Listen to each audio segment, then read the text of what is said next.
Alan Sunderland is our guest speaker today. He's a two-time Walkley Award winner. He's spent 40 years as a broadcast journalist, and he was the former ABC editorial director, and I can tell you, as one who worked at the ABC, that is no mean feat to achieve that position and to maintain it. Apart from the interest in the ABC, he is I was going to say a Swan supporter, but he's not. He told me he's a Richmond supporter. But when we had the opening of ABC Friends out at Penrith with Janine and others, he said, "Look, I've got to go. He said, "The Swans are playing today and I'm off." So there he was. So Alan Sunderland.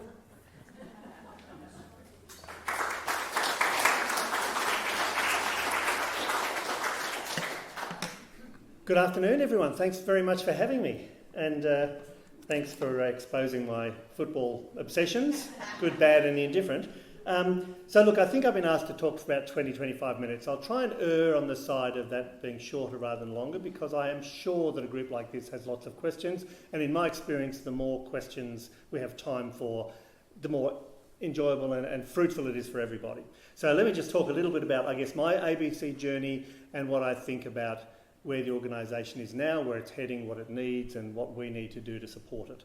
I was actually cleaning out my home office the other day, and I came across some of those excruciating things that you forget you have, which were some diaries I kept as a 20-year-old. And before I consigned them to the fire where they belonged, I noticed that it covered the period when I got my job at the ABC. So I thought I'd just read out two short excerpts. This first one, and this really betrays my age, is from the 12th of August, 1979. It says, "I was interviewed for a cadetship at the ABC. 300 applications narrowed down to 50 phone calls. 50 phone calls narrowed down to 10 interviews. The interview was better than my nightmares, worse than my dreams." So I was a bit nervous at the time, and I recall that process particularly well because, as I was saying to the group of fantastic young interns we have here earlier, I was at Melbourne Uni at the time, and we all know this is before mobile phones, so I got a message from somebody saying, "The ABC wants you to call them." And I thought, I don't know why, we'll check it out. So I went down just next to the men's toilets in the basement of the university building and rang them, and they proceeded to do an over-the-phone interview with me with no warning, no preparation. And I think the second question was, "Tell me what you think about the Hare-Clark system of proportional representation in Tasmania." And without missing a beat, I said, "I've never heard of the Hare-Clark system. I don't know what it is. I'm sorry, I can't help you at all." And then at the end of it, they said, "OK, we'll bring you in for an interview." And when I finally got the job, because 10 interviews, they chose 3 of us, they said, "You know what we really liked? The fact that you had no idea about the Hare-Clark system of proportional representation, but you were prepared to just say it. No faffing around, no messing up." So that was 12th of August, and then 10 days later, my diary recorded, "I am an ABC cadet journalist.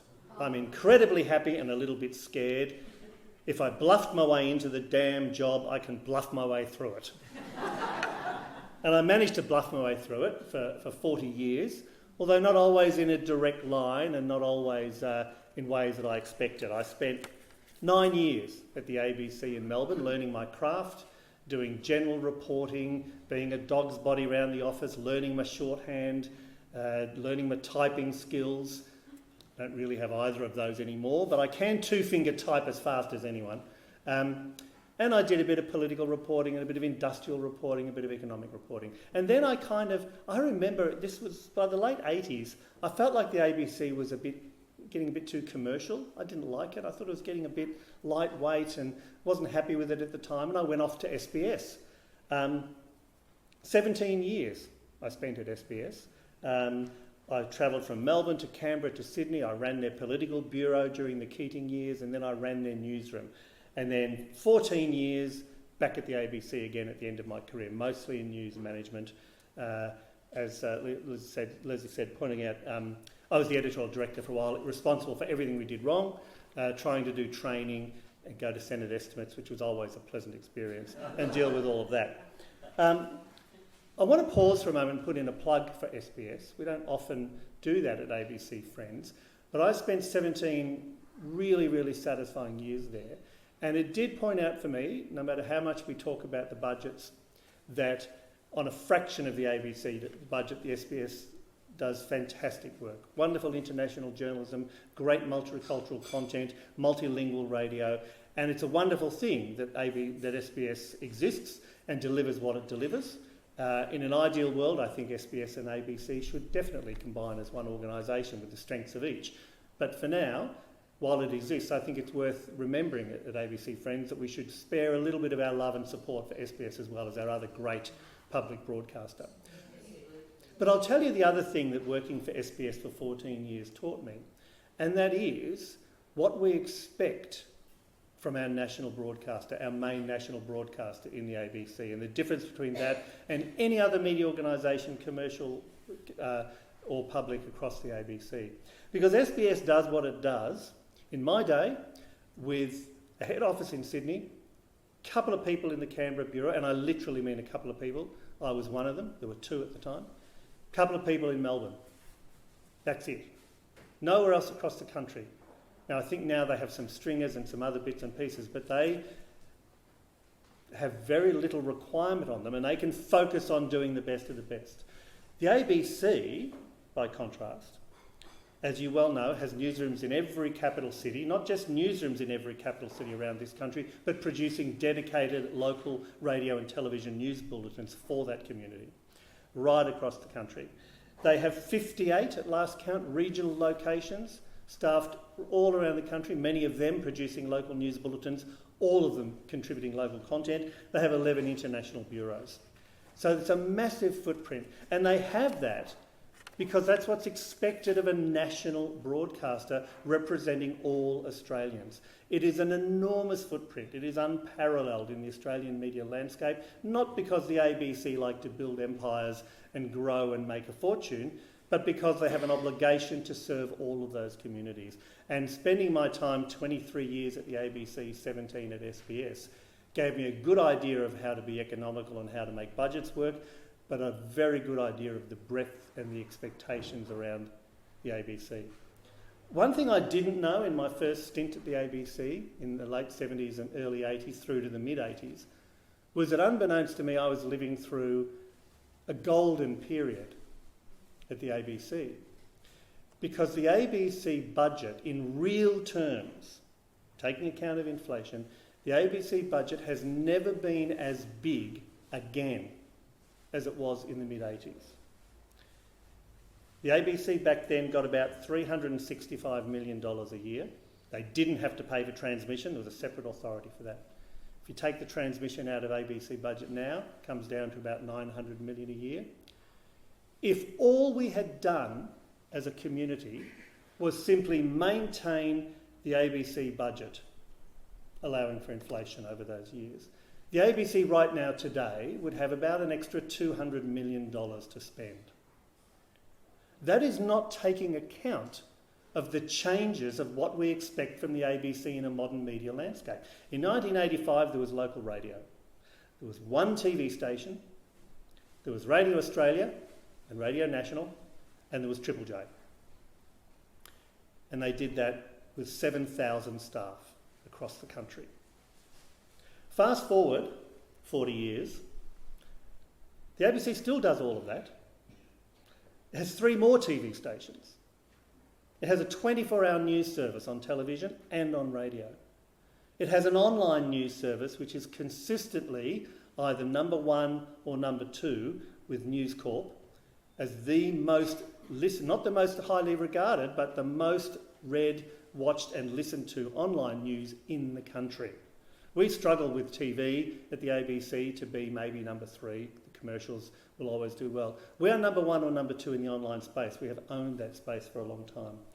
They have iView. They have ABC Listen for on demand. They have podcasts, they have international TV, and they've spread across third-party platforms like Facebook, Instagram, YouTube, because you have got to be where the people are. There's a fundamental obligation on the ABC to be where Australians are. There's no point sitting there saying, if you want us, come and find us. We're on a legacy network that fewer and fewer people watch. So the ABC has an obligation to be out there. So its output has expanded hugely Its staffing levels have gone from 7,000 in 1985 to 4,500 now. With all of that extra content and with $200 million less in real terms than we had when I was a young fella starting out as a journalist. And the ABC back then, was of course far lower funded in real terms than Channel 7, Channel 9, Channel 10 or anyone else, who didn't have radio stations, by the way, back then. We managed then. Somehow the ABC is managing now to the extent it has. How has it managed? Well, I'll tell you. The efficiencies that have been pushed through the organisation, and while they should, there is nothing wrong with driving efficiencies. Organisations should become more efficient. The ABC has become more efficient. The studios that news bulletins are produced out now are by and large fully automated. There's no one behind those cameras except a machine.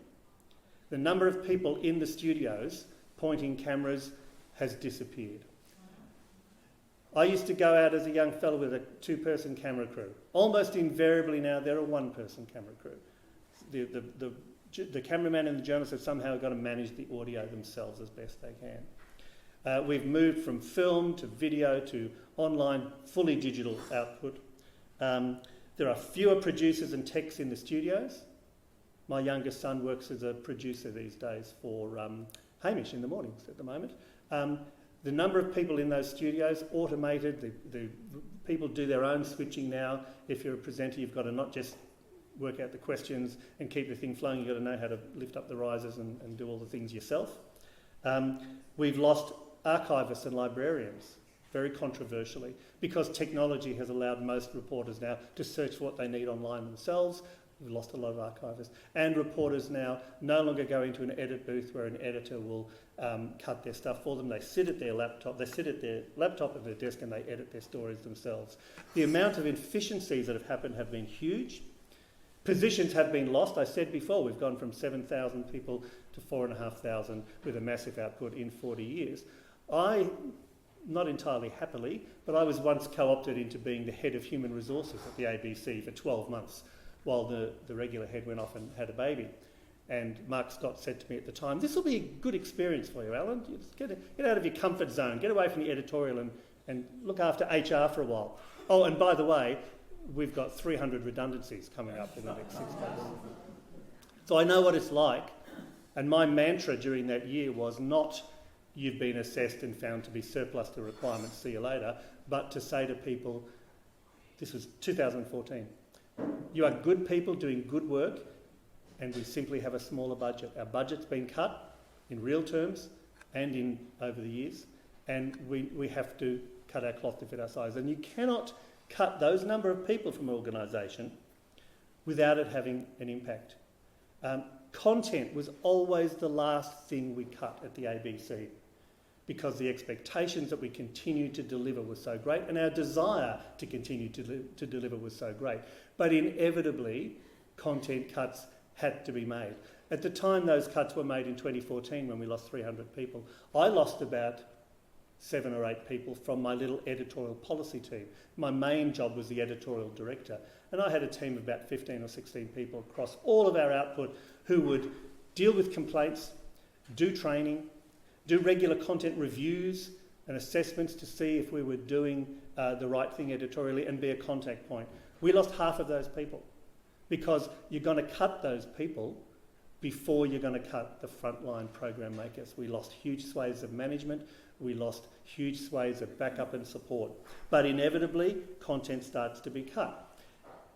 Our former head of television, Sandra Levy, name some of you may have heard of, she was a long time at the ABC, delivered some fantastic content. She did some research recently for the ABC Alumni Association that pointed out that in the last 10 years, just the last 10 years, the amount of first release Australian content at the ABC has gone down 40%. 40% in 10 years.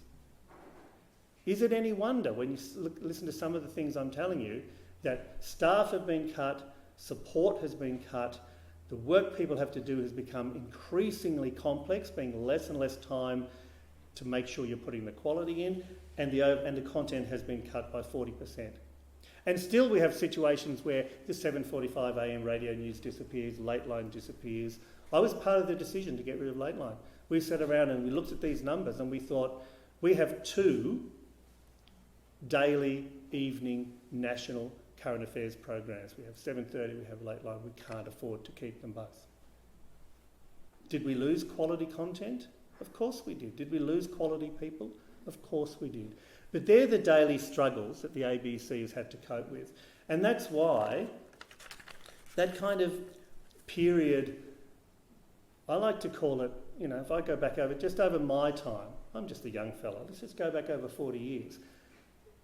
The amount of benign neglect, and let's be honest, sometimes not so benign neglect, that the ABC has been subjected to by all sides of politics at various times, has severely hampered the ability of the organisation that I love and devoted my career to deliver what you deserve. And over the years, I've been to parliamentary showcases in Canberra where we go and we're glad that we bring B1 and B2 along. Always gets a good, every politician wants to get their photos taken with B1 and B2. But we all go along and we all talk about the value of the ABC, and we have meetings. I've been to Canberra more times than I can talk about, and not just for Senate estimates, to talk about what we do, what we need, what our role is, why we're important. Increasingly, certainly in my last couple of years at the ABC, I formed the view that we need at the ABC to do less of that, to spend less time talking to the politicians about the value of the ABC and more time talking directly to the Australian people about the value of the ABC. And that's why organisations like ABC Friends are so important, because it is so vital that the ABC maintains a direct, trusted, relevant connection with the community it's there to serve. The politicians will respond. The politicians will increase the funding and the attention that the ABC gets, not because they necessarily love the ABC, but because they hear what their constituents, what their electors and what the population are saying. And so without turning this into a party political battle, because as I say, all sides of Australian politics have neglected the ABC at various times and left it in a parlous state that it shouldn't be in. But the response to that is people power. The response to that is making sure it stays on the agenda. So this is one of those opportunities where I can thank groups like yours for what you do to try and keep us on the agenda. I'm sorry I keep saying us. I've been gone nearly 6 years from the ABC, but old habits die hard. I'm still a member of the alumni. Now, I promise not to talk too long, but there's a couple of other things I did want to say. I was going to talk about the fact that even with all of those cuts and reductions, the ABC has continued to innovate and continue to improve. And as we're heading into a federal election, there's no better example than the 2 things the ABC has done in recent years. One is the Vote Compass, which is coming back again this year, a wonderful initiative that I was part of the team that kick-started many years ago, where we say to people, you tell us what your view is on key issues, and we will show you where the parties currently sit on those issues.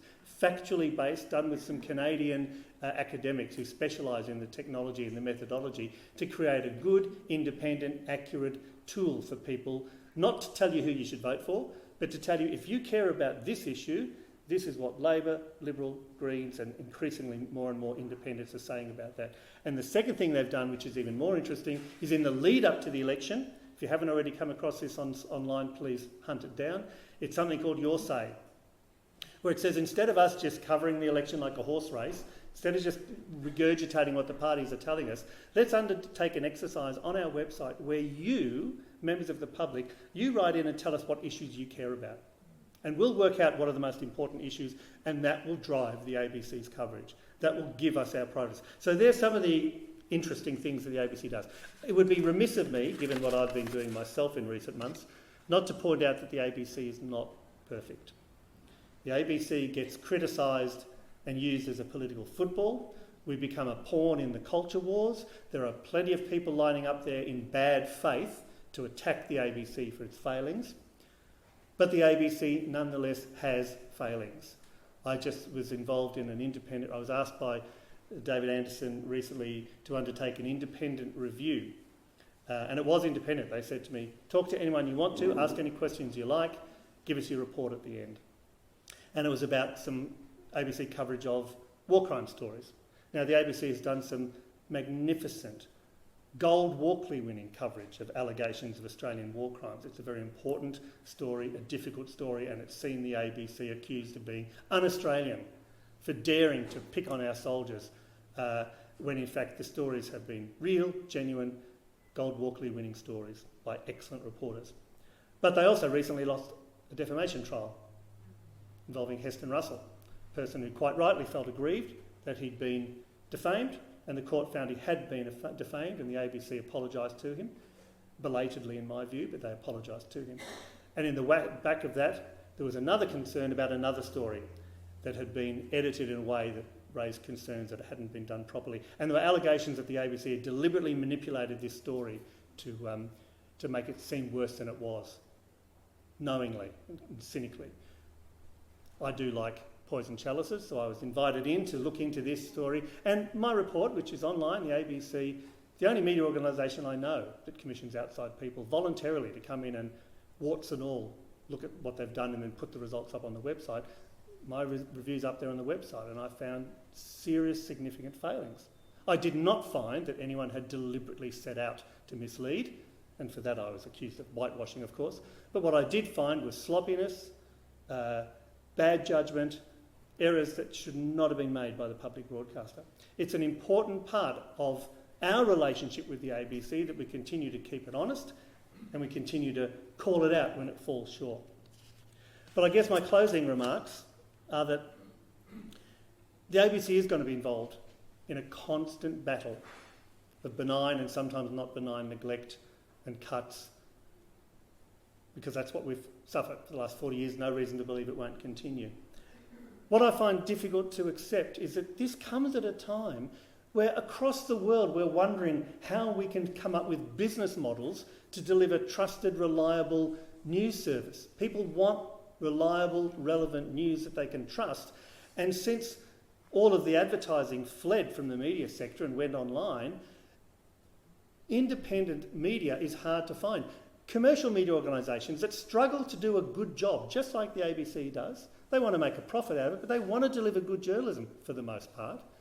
They're finding it harder and harder because their business models have collapsed. The response to that, given that the consistently most trusted source of news in Australia has always been the ABC, the response to that crisis in journalism should be to say, we've got a business model here. We've had it since the 1930s. It is delivering our most trusted news. We must support it, invest in it, and make sure it can deliver. Instead, the best way I can describe the approach to the ABC has been to say, oh, look, your brother's fallen over and broken his bike, so we'll break your bike too, because that's only fair. It's an insane way to approach the challenges facing the ABC. And so we need to speak up for it. We need to support it. And that, at the end of the day, along with holding the ABC to account for the quality of the work it does, is what is going to deliver us an ongoing, healthy and improved ABC. I'll hang around for questions, but thanks for your time.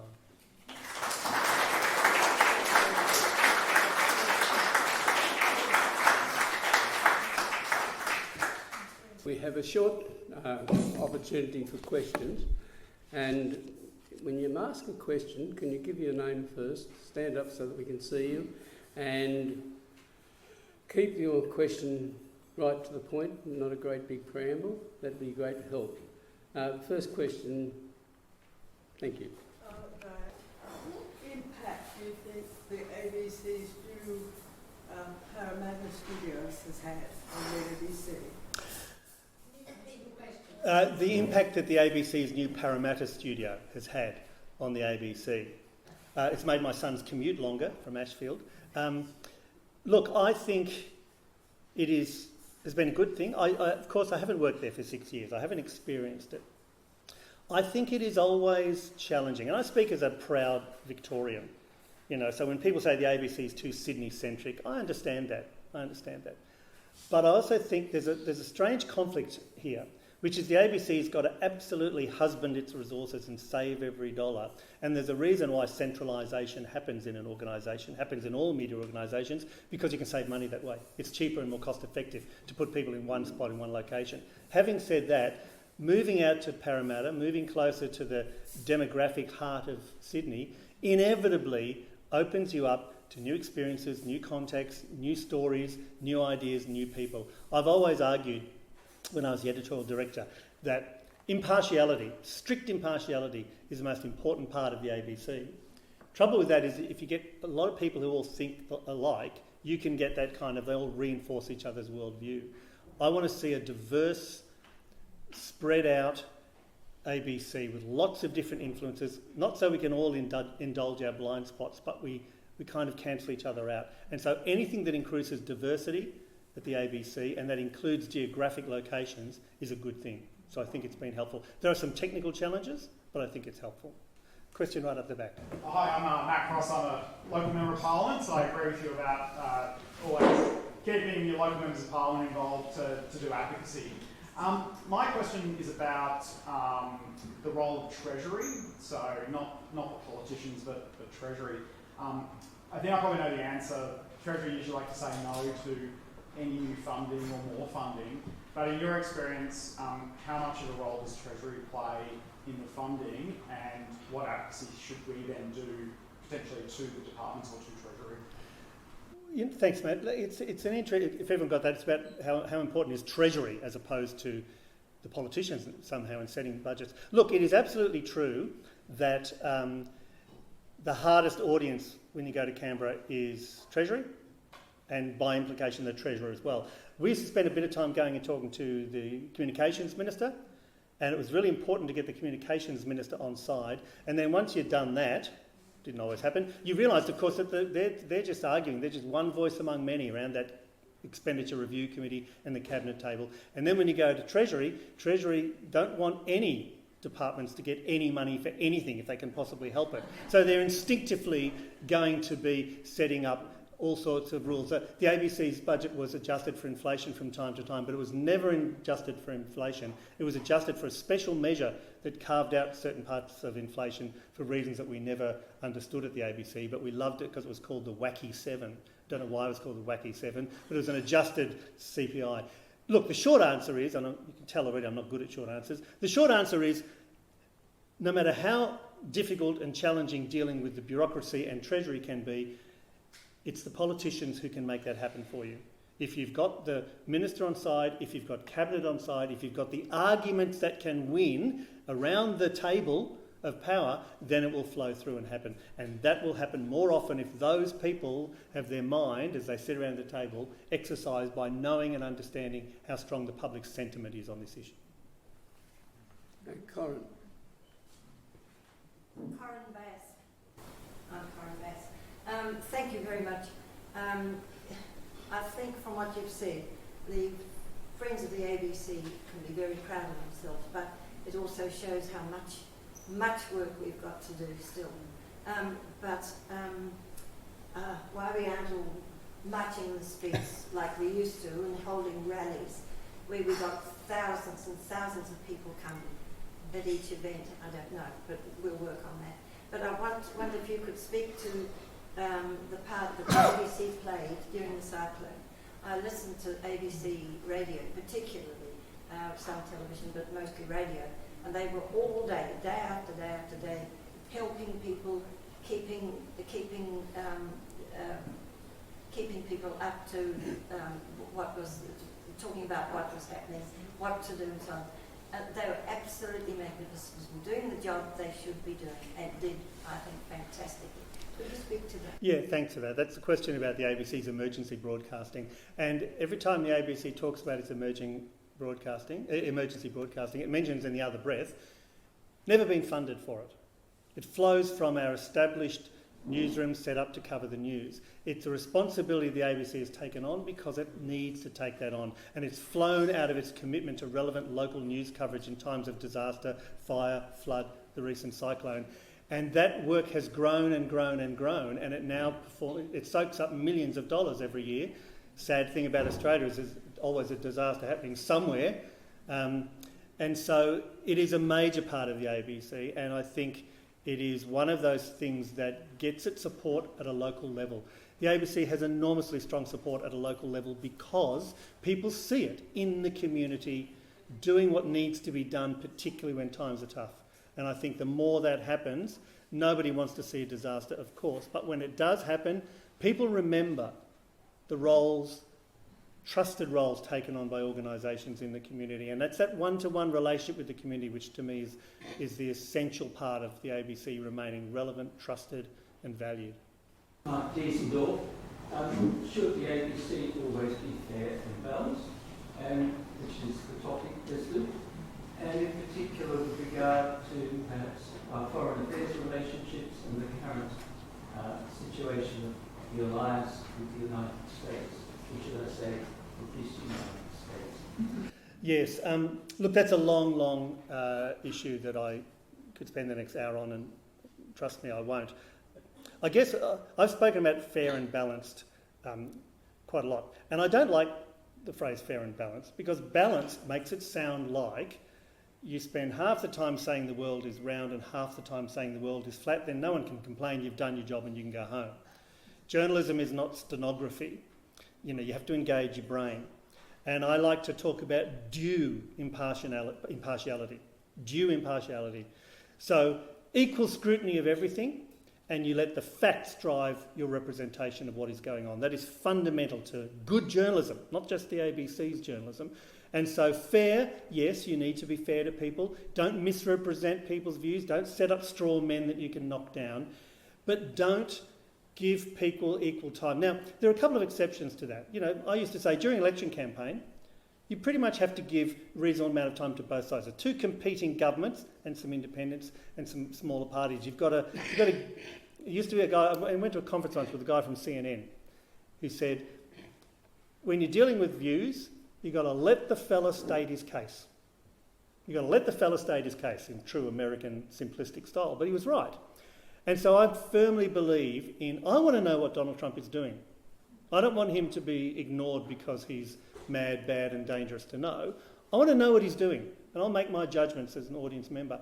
I think if Malcolm Turnbull decides he wants to speak truth to Trump, I think it is absolutely appropriate that an ABC interviewer says, was that a wise decision to do?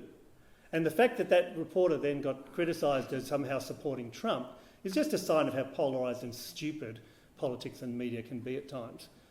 Tough questions for everybody. Whether you happen to personally agree with their view or not, you give them an opportunity to defend themselves and you challenge them, and that's what you want the ABC to be turning its attention to in all parts of what it covers.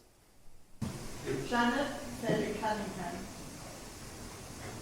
I totally agree with what you're saying. My question is, because our population is so diverse now, we all carry cultural baggage. I believe it's the cultural baggage that needs to be explained to us, because it feeds into this controlling people and controlling, I can't even find the words for it. But Sure. I would be interested in your comments, please. Yeah, again, a complex and challenging topic, particularly for someone who spent 17 years working for a multicultural broadcaster, which had a remit to reflect and celebrate and deal with multiculturalism. And look, we go through waves in Australia, don't we? I read a headline just today in one of the newspapers, a comment piece that said, immigrants are welcome to come here, but they're not welcome to change us. Right. You know, my mum was a POM. She was a 10-pound POM. My wife's Irish. Parts of her family have never forgiven her for marrying an Englishman. We all bring all sorts of things. And the thing I find frustrating sometimes is the most recent arrivals are seen as bringing problematic conflicts and difficulties and challenges. Of course they do. But we all did. Let's give the Indigenous people of Australia a free pass for now. All of us arrived here with... When I got my job at the ABC in 1979, I was told, this was in 1979, that kids from... I came from a Catholic school. Kids from Catholic schools could get a job with the Herald Sun or the Public Service, and kids from good Anglican schools would get a job at The Age and the Sydney Morning Herald, because that's the way the world worked. Now, we're talking about 100 years of baggage, cultural baggage, still playing out in the 70s. And all that will ever deal with that. I love something that someone who's now a Labor politician said many years ago. He's an Asian Australian. He said, people worry about Australia being Asianised. The truth is that Asians are being Australianised. And to me, it's that coming together, the friction is part of the process. And you deal with it as best you can. And there are certain things you have to say, I'm sorry, no. But people will have everything they bring with them, not just their cuisine, and we, as a nation, find ways of accommodating with that. And it's not something we have to tolerate, it's something we have to celebrate, because it makes us a better, richer, stronger country. And so all of those challenges, we need to be aware of them, we need to mitigate the problems that can arise, we need to celebrate the fact that it is making us a richer, more diverse, more understanding, more accepting and more interesting nation. My name's Heather Kiola. I'm just interested in the whole alternate facts sort of debate, and I understand, is it true that the ABC has dispensed with fact-checking, and if so, what's your view on the implications for a national broadcaster that doesn't fact-check? Yeah, look, I won't go into that at depth, because I know that they ended their contract, their association with RMIT, and I know I was there when they set that up. I thought it was a great thing, and it remained a great thing, and my understanding is that they said they were dispensing with that because they were moving in a different direction with their fact-checking. They want to set it up in a different way, and I don't know where that's landed. I would make the point that long before fact-checking existed as a separate discipline, it was a fundamental part of all good journalism. Okay, so the fact that they thought a fact-checking unit would be really good because of the content it produced. It would fact-check in real time politicians' speeches, policy statements. But if you park that, and I hope they don't, I hope it continues in some form or another, it's always been a fundamental part of the job of anybody. I wrote the guidance note for the ABC on how to do interviews. And I said it's particularly important in live interviews, where someone might say something and you think, wow, could that possibly be true? If you know it's not true, you call it out. But even if you don't know whether it's true or not, you signal, is that true, Minister? Is that true, Shadow Minister? Is that really, have we really halved our unemployment rate in 5 years? Have we really doubled our growth? What are you saying? It is fundamentally important as a discipline. And so different models, I'm a big fan of backgrounders and explainers to running issues. I don't think the ABC or anyone does enough of those. I'm a big fan of fact-checking units, but you could get rid of every fact-check unit and the obligation would still be there on journalists to be accurate, to put things in context, to be fair to all sides, and to let the balance and the weight of your story be determined not by your own views or the view of your publication or the view of the zeitgeist or trying to keep the government happy or whatever. It has to be driven by as impartial as is humanly possible assessment of the facts. Reveal the facts, analyse the facts, and let the facts lead you where they lead you. That's our last question. So thank you for putting up with me, everyone. It's been an absolute pleasure, as it always is. Thanks.